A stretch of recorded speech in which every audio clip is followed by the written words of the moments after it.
Tiene... Espera.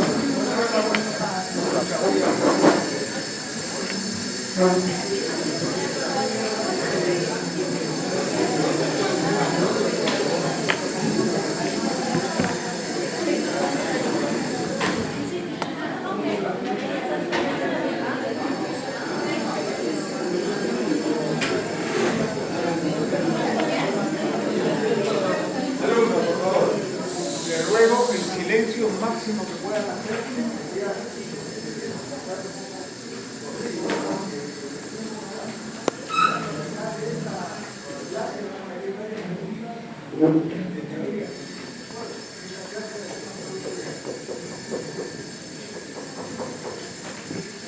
Bien, comenzamos entonces. Sistema nervioso central. Recuerden ustedes que hay un sistema nervioso central y un sistema nervioso periférico.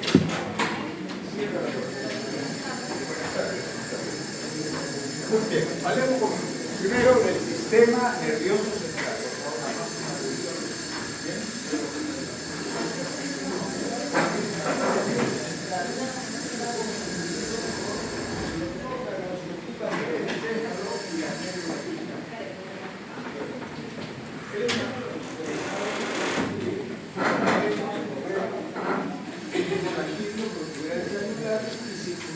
A ese encéfalo, a la médula espinal, estamos ante el sistema nervioso central. Muy bien. Todo el sistema nervioso central tendrá una sustancia blanca y una sustancia gris. La sustancia blanca conformada por axones mineralizados y por algunas células de la neuroglía que sostienen neuronos centrales.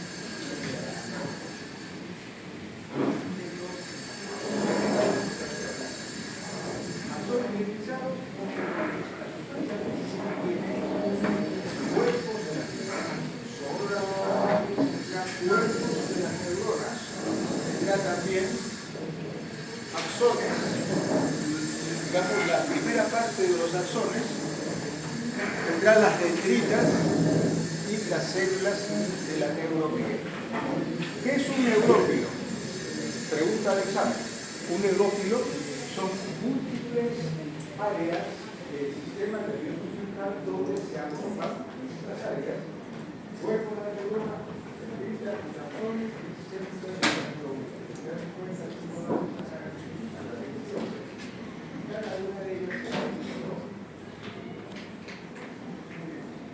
Entonces, la sustancia gris es periférica, es decir, se encuentra en la parte más externa del cerebro, cerebelo, de otros. El único órgano que tiene la sustancia gris central es la médula espinal. Acá tenemos una médula espinal, sustancia gris central y la sustancia blanca periférica. Todos los demás órganos tendrán sustancia gris periférica y sustancia blanca central. Entonces aquí, en este corte anatómico del cerebro, podemos ver que la sustancia gris del cerebro está constituida por la parte periférica y que contiene, hemos dicho, cuerpos de las neuronas con sus dendritas, axones y neuroglía. Y la sustancia blanca internamente, ¿cuál es? Es blanca porque como tiene pocos cuerpos, entonces no hay muchas células, no hay mucha intensidad en otras moléculas que pueden haber en el interior de los núcleos. Entonces acá, cerebro, sustancia gris, gray, y sustancia blanca interna, white. Muy bien, hablaremos de las meninges. ¿Qué son las meninges? Son 3 capas de tejido conectivo, fibroblastos, colágeno. Bueno, estas 3 capas recubren y protegen todos los órganos del sistema nervioso central. La meninge tiene 3 capas. Una capa externa, más externa, que es la dura madre, que es más gruesa. Y la dura madre a su vez va a tener 2 porciones. Una porción llamada perióstica, con células osteoprogenitoras, que ya conocen ustedes por el tema del tejido óseo. Y también tiene fibras colágenas, y también tiene fibroblastos. Una segunda capa más interna de la misma dura madre es la capa meningia. Es un poco más delgada y contiene muchos fibroblastos y que termina en una pequeña capa limítrofe. Entonces, la capa más externa, dura madre, es una paquimeninge porque es una meninge gruesa. La capa intermedia es la aracnoide. Una característica principal que deben ustedes reconocer siempre es que la aracnoide no tiene vaso sanguíneo, avascular, ¿de acuerdo? Es avascular. Y contiene a lo mismo, bueno, en resumidas cuentas, tres capas van a tener fibroblastos, que son formadoras de fibras colágenas abundantes, y algunas características un poco diferenciadas con lo que es avascular la aracnoide, y que la aracnoide también termina en unas prolongaciones a modo de araña, por eso se llama aracnoide. Son células trabecular aracnoideas. Y finalmente la pía madre, que es la tercera y última capa, es una delgada capa y está íntima relación con personas que están muriendo con la actividad interna tanto de la red original como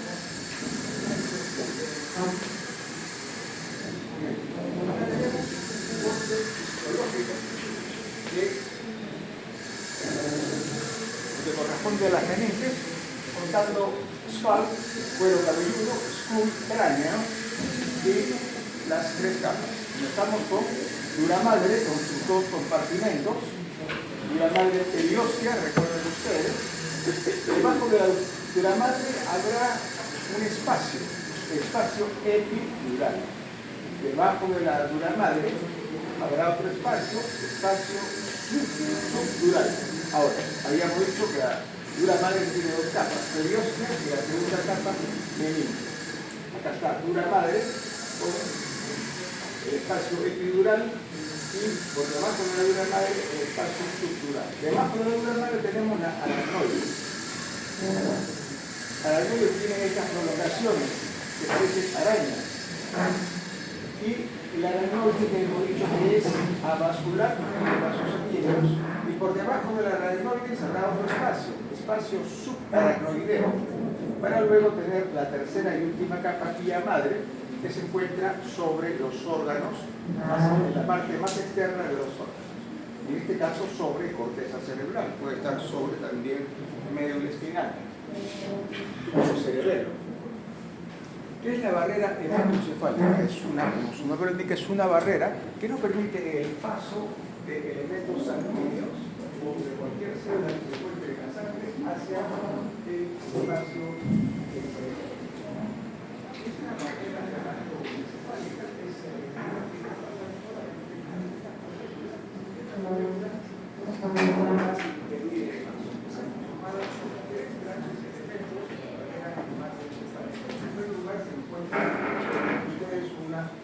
de la célula de la neurovía, que es el astrocito. Muy bien. Acá tienen verde el astrocito con sus pies. Los pies del astrocito es la primera parte de la barrera hematoencefálica. La segunda parte son los pericitos. ¿Qué son los pericitos? Son células especializadas que se encuentran alrededor del vaso sanguíneo capilar y de una dos funciones. La primera es contractilidad del vaso capilar y la segunda es regeneración de. Muy bien. Tenemos entonces uno, pies de los astrocitos, dos, los pericitos, y el tercero es el mismo endotelio. El endotelio con su membrana basal. Todo endotelio es un epitelio. Todo epitelio tiene una membrana basal sobre la cual se posa el epitelio. Entonces, el endotelio con su membrana basal, uno, pericitos dos, los pies de los astrocitos. Y acá lo mismo, en esta imagen estamos viendo la membrana, mejor dicho, la barrera hematoencefálica, constituida por los tres elementos, pericitos, la membrana basal con el endotelio, células endoteliales, el endotelio, que es un epitelio plano simple, recuerden, con su membrana basal, pericitos, y los pies de los astrocitos. Acá lo mismo, la luz del capilar, el vaso sanguíneo capilar, por donde circula la sangre, para evitar que pase hacia la corteza cerebral, va a tener tres elementos de contenimiento, de barrera, que son el endotelio con su membrana basal, los astrocitos con sus pies y el tercer elemento, los pericios con su... Bueno, plexos coroideos, ya hemos hablado de los plexos coroideos someramente la semana pasada, y los plexos coroideos son en realidad más tejido de alto paso que se origina de las células primarias.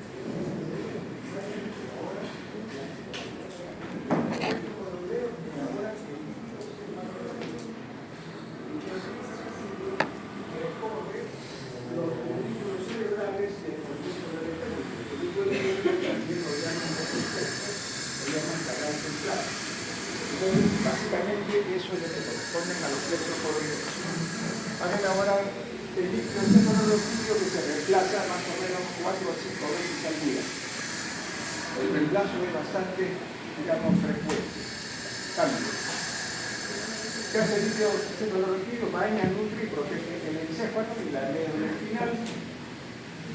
Hay que ver que el líquido cefalorraquídeo es un líquido transparente, claro, como cristal de roca le llaman, y tiene algunas células, algunas proteínas, electrolitos, iones, etc. Muy bien. Algunas células de glóbulos blancos como monocitos y linfocitos.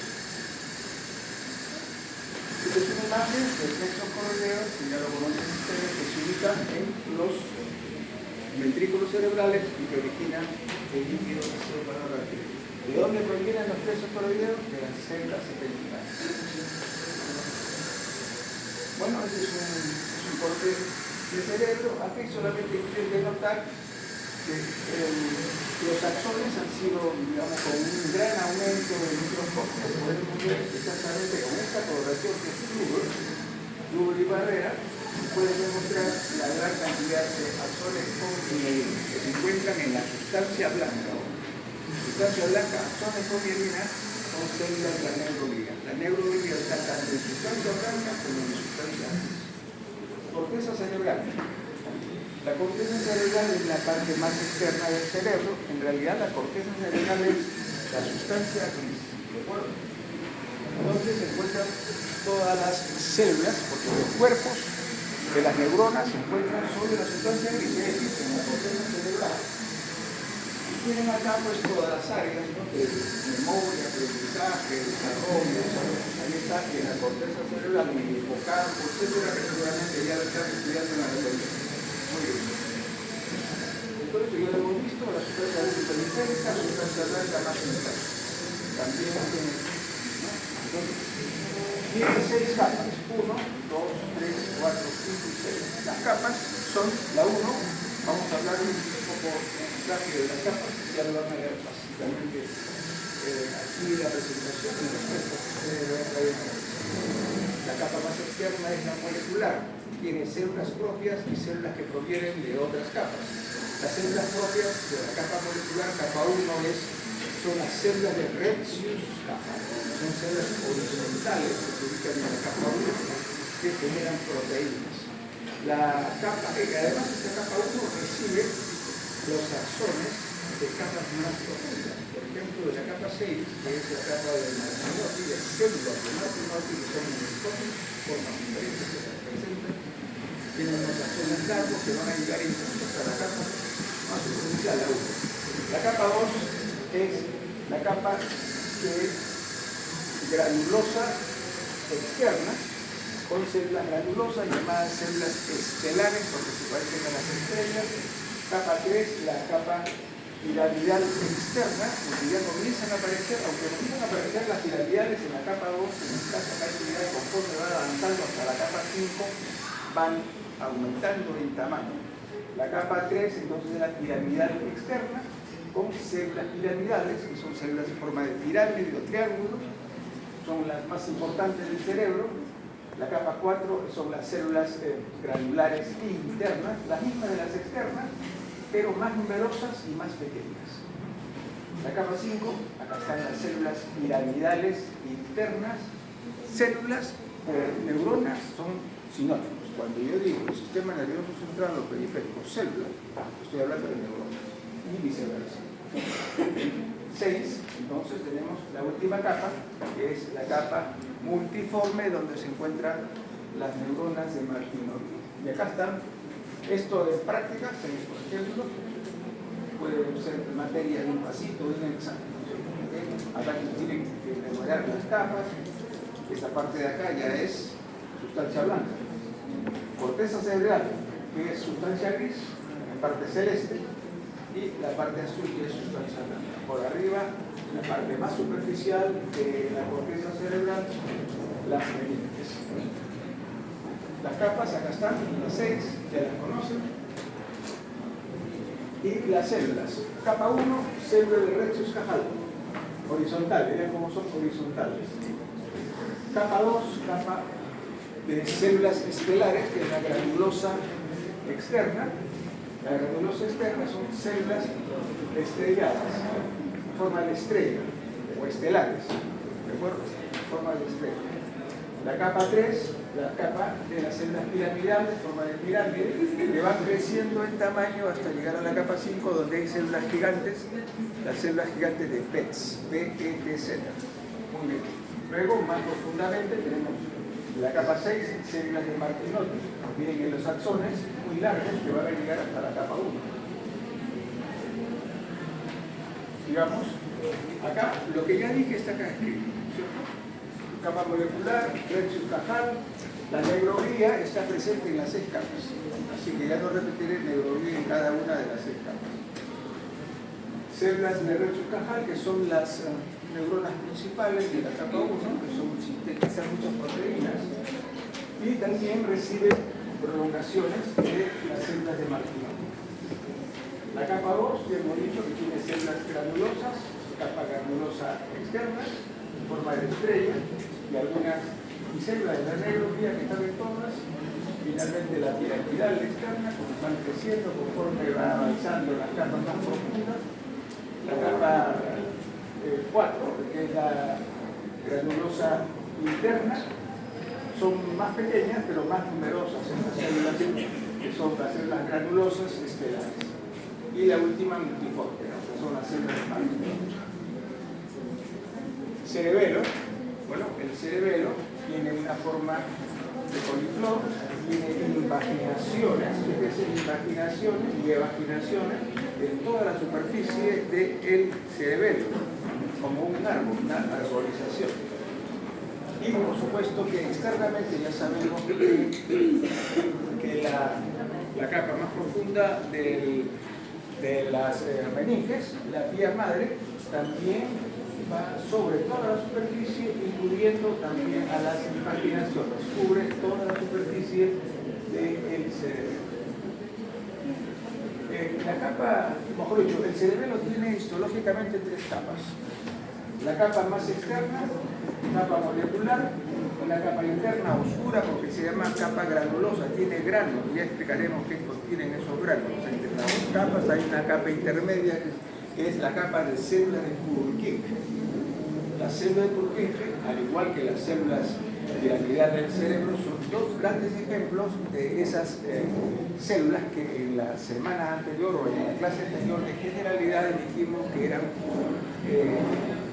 células o neuronas que son multipolares, quiere decir que tienen muchas prolongaciones dendríticas.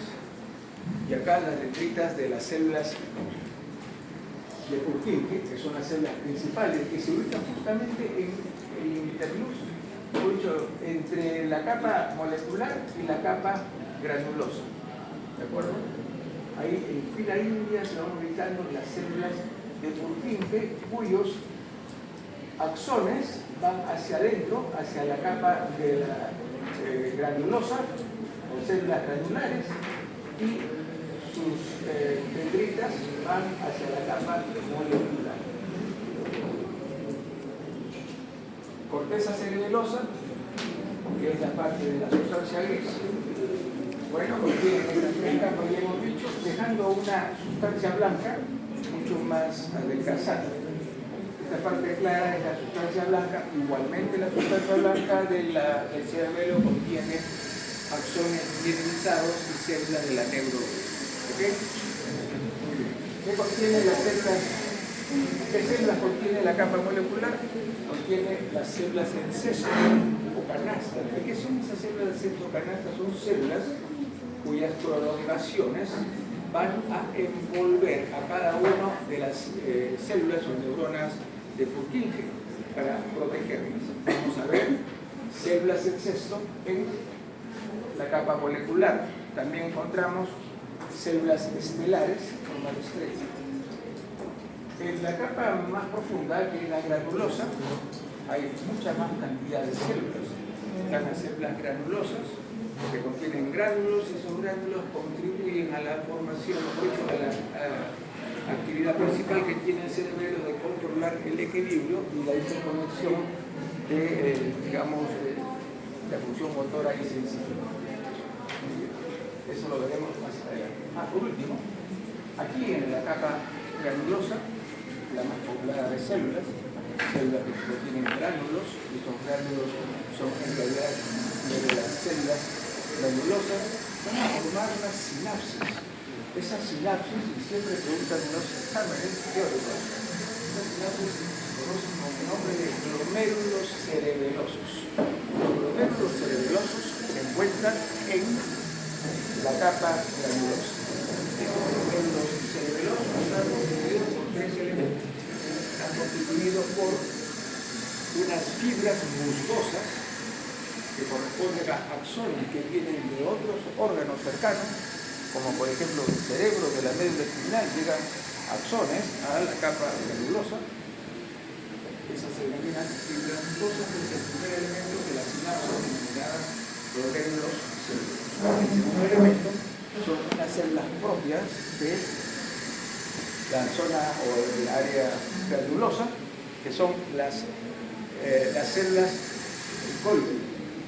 Golgi tipo 2. ¿Recuerdan ustedes células Golgi tipo 1 y tipo 2? Si hago el recuerdo. Hay varias formas de definir a las neuronas. Una de ellas es según el tamaño de sus axones.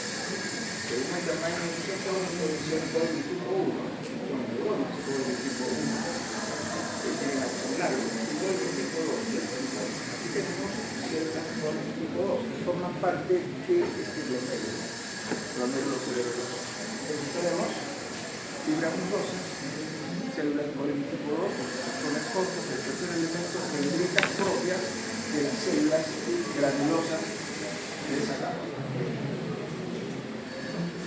Nuevamente las tres capas, capa molecular, acá está la entrada, como entra por acá la vía madre, hasta el interior de todas estas limpafinaciones. Capa molecular, capa granulosa, y entre ambas la capa de célula de Purkinje, que están las pequeñitas, pero en realidad son bastante grandes.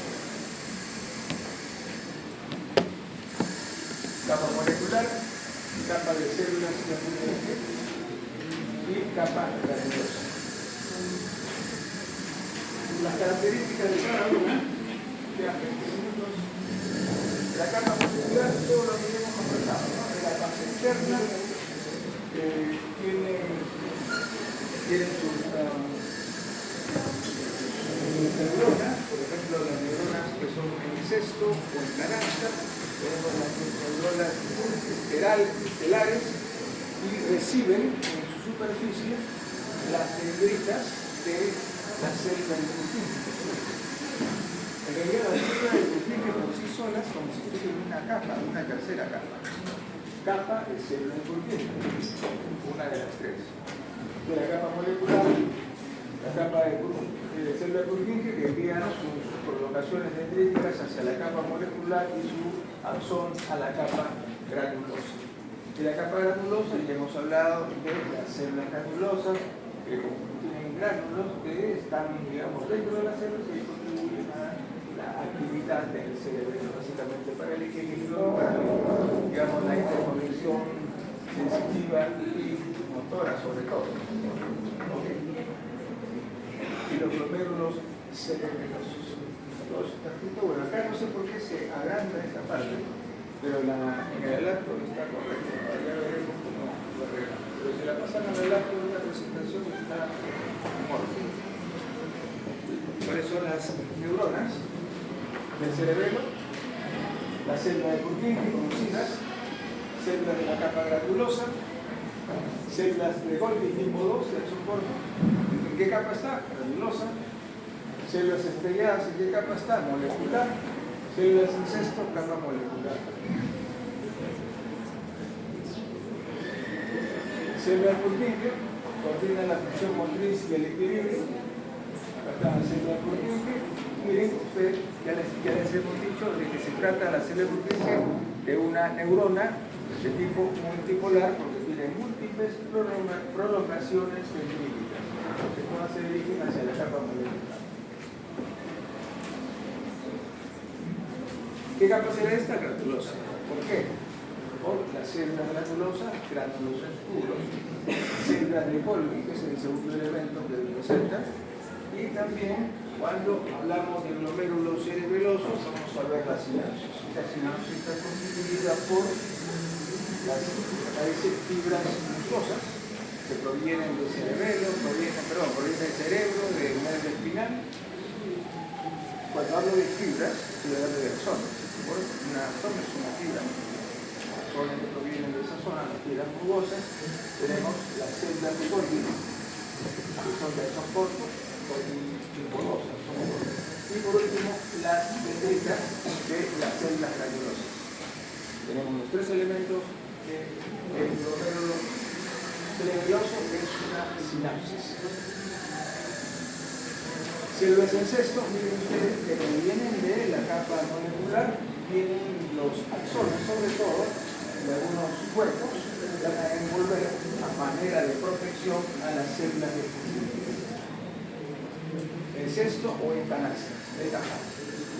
con coloraciones especiales se van a ver bastante más claras estas células y prolongaciones, sobre todo axónicas, de las células o neuronas en cesto.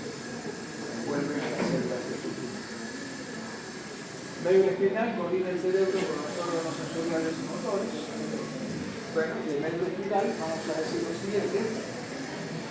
La médula espinal es el único órgano que contiene la sustancia blanca que tiene la sustancia gris.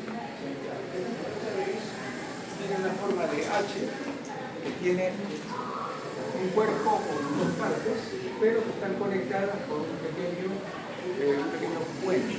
En el centro del puente se encuentra el conducto del epéndimo, que para algunos autores se denomina canal central o conducto del epéndimo. Entonces lo que vemos a este lado es lo mismo que el otro lado, que contiene histológicamente el médula espinal, astas anteriores o ventrales, que son motoras y que son eferentes, astas posteriores o dorsales, que son sensitivas y son aferentes. También hay astas laterales. Las astas laterales en cual tienen la misma conducta que las astas anteriores o ventrales, que son motoras eferentes. Ya no son ventrales porque ventrales está solo. Este es el asta lateral hacia ambos lados. ¿Y qué encontramos aquí? Hemos dicho, si sustancia gris, cuerpos de las neuronas que están axones no mielinizados y las dendritas. Mientras que en la sustancia blanca, que es periférica en el medio espinal, vamos a encontrar axones mielinizados y células de la neurovilla igual. La neurovilla está presente en sustancia gris. Ahora, el canal central se encuentra en la parte más céntrica del puente, el conducto del epéndimo se llama canal central también. Ya histológicamente podemos ver que esta parte de aquí, o sea, el conducto del epéndimo ocupa casi todo el canal central, dejando dos pequeñas porciones de sustancia gris. Esas pequeñas porciones de sustancia gris que quedan alrededor de la parte circular del conducto del epéndimo se llaman comisura gris. Comisura gris. Lo que está inmediatamente por debajo se llamará comisura. Simplemente, ¿qué es una comisura? Es una pequeña como comisura de los labios, por ejemplo. La la pequeña porción que queda, luego ocupa, en este caso, el núcleo de epéndimo de esa zona central.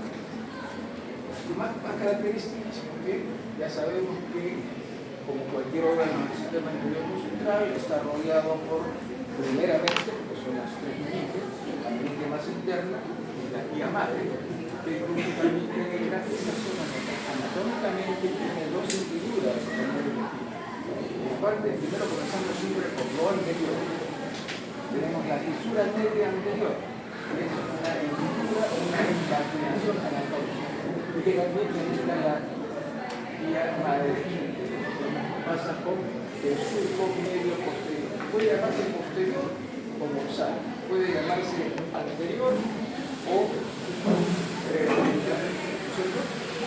Todo palabra según los textos que y por último, de las partes laterales de la médula espinal, hasta que no la vemos, van a surgir unas raíces nerviosas, de ganglios nerviosos.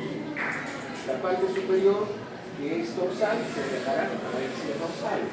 Son sensitivas, como lo ves acá. Son sensitivos, las raíces dorsales serán igualmente sensitivas. En la parte inferior serán las raíces ventrales, que son motores.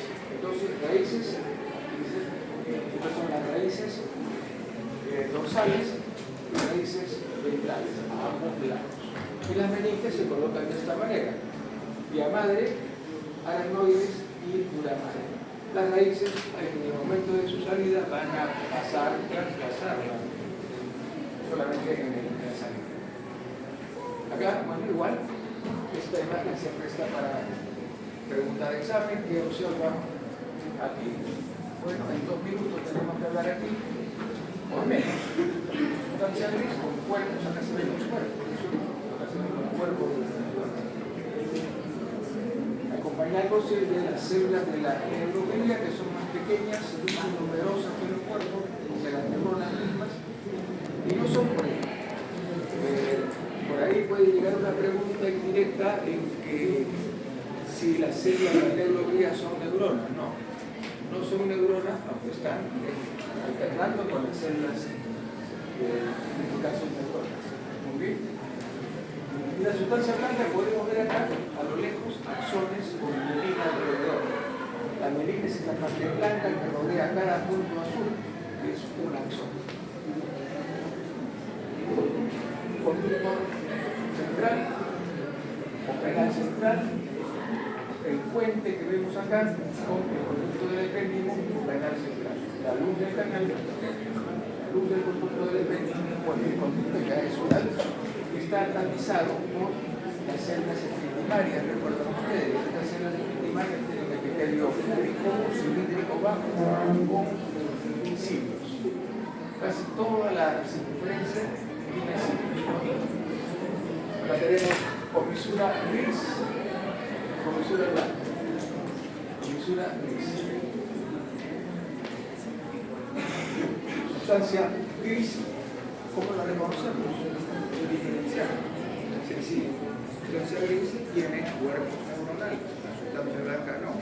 Y la sustancia blanca tiene predominantemente sustancia blanca y sustancia gris. La sustancia blanca predominantemente tiene axones rodeados de axón con mielina, axón con axón con mielina, y algunas células de la neuroglia. El sistema nervioso motor puede ser somático o autónomo. Somático es voluntario, es decir, por ejemplo, cuando el sistema nervioso lleva nervios, lleva el fluido nervioso hacia los órganos, mejor dicho, las fibras musculares esqueléticas, que son voluntarias, cuello, lengua, son zonas donde el músculo esquelético va a estar. Y eso se llama el sistema nervioso motor también, pero somático, voluntario. Impulsos motores a los músculos esqueléticos y algunos nervios craniales. 3, 4, 6 y 12. Y el autónomo es voluntario. El autónomo puede ser simpático o parasimpático. Entonces, cuando escuches sistema nervioso corto, lo van a relacionar con sistema motor y también lo van a relacionar con el simpático y con el parasimpático, todo involuntario. ¿Ok? Vamos entonces a hablar del sistema nervioso autónomo simpático. El simpático es antagonista del parasimpático. Lo que hace el simpático es aumentar la producción o la activación, la actividad de los órganos, principalmente de los músculos lisos, de los músculos cardíacos también. Y vamos a ver todos los órganos que activan el simpático. Básicamente, órganos de tipo cardíaco, donde activa la actividad cardíaca, glándulas, el hígado y el páncreas son glándulas, y también el músculo liso, por ejemplo, el peristaltismo. Bueno, el sistema nervioso periférico, para terminar en los 8 minutos que nos quedan, está constituido por nervios y ganglios. Diferencias. Los nervios son acumulación de axones.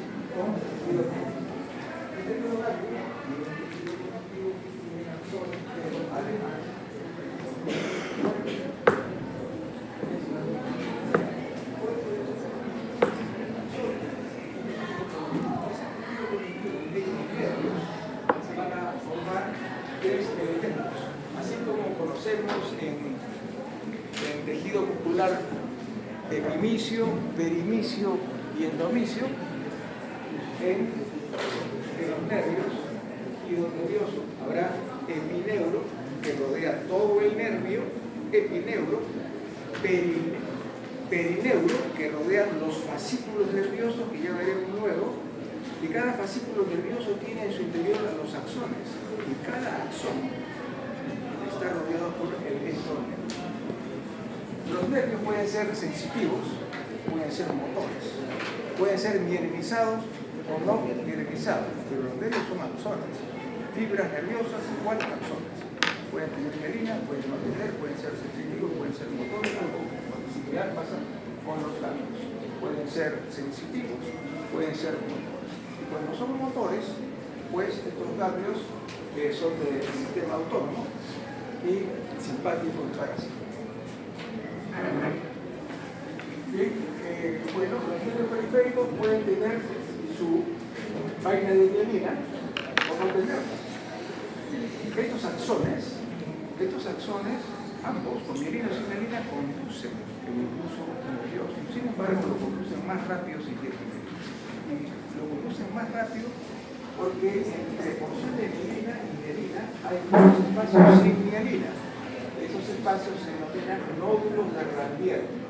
Nódulos de Ranvier son espacios donde no hay mielina, donde el impulso, donde la conducción nerviosa se salta la mielina y pasa todo a los nódulos de Ranvier y es más rápido.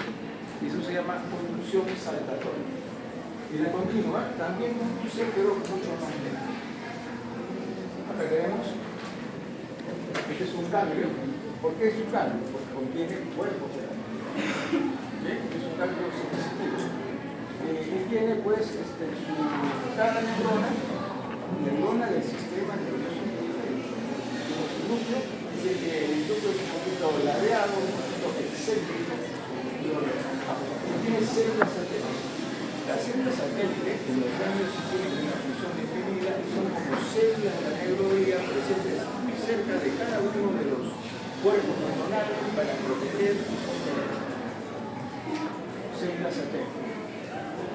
Acá tenemos nuevamente un nervio. El nervio, todo el nervio completo, lo rodea el epineurio. ¿Qué tiene el nervio adentro? Tiene fascículos nerviosos. ¿Qué rodea cada fascículo? El perineuro. Pero cada fascículo tiene numerosos axones en su interior. Cada axón está rodeado por el endoneuro. Cada axón es este. Con mielina, el axón en el centro, la mielina alrededor y el endoneuro cubre cada uno de ellos. Acá lo mismo. Epineuro, en verde, perineuro en azul, y cada una de estas formas circulares es el endoneuro. El endoneuro, sobre cada dentro de cada fascículo, o varios fascículos dentro del nervio que tiene, acá, el borde del nervio, tiene una capa de tejido conectivo, llamado epinel. Las fibras nerviosas pueden ser de tipo A, es decir, son fibras nerviosas A muy mineralizadas, tipo B menos mineralizadas y tipo C no mineralizadas. Son tres tipos de fibras nerviosas o axones. Los cambios pueden ser sensoriales o autónomos. Ya hemos hablado de los sensoriales, sobre todo de lo que hemos hablado de la médula espinal. Recuerden ustedes los cambios que salen de las raíces posteriores, raíces sensitivas, ¿no es cierto? Esos son entonces sensoriales. Los autónomos son voluntarios, involuntarios, siempre motores y siempre con su sistema nervioso simpático y parasitárico. Lo que hacen los autónomos van a causar por cardíaco la secreción de las glándulas, tanto exocrinas como endocrinas. Ya tenemos cambio de la raíz dorsal, sensitivo, cambio simpático y parasimpático. Como el cambio tiene cuerpos, igual que la razón. Y acompañados siempre de las células satélites, las células satélites de protección. Célula de Schwann que van a dar la mielina. O sea, una célula de Schwann puede estar presente en axones con mielina o sin mielina. ¿De acuerdo? Las células de Schwann son las células que le dan origen a la mielina en el sistema nervioso periférico. Pero aún no haya mielina, están presentes siempre. Bueno, de la última, este es un cambio, tiene una cápsula. Dentro están los cuerpos neuronales, los cuerpos, y los axones están para un lado. Esos axones van a salir, porque están en el corto.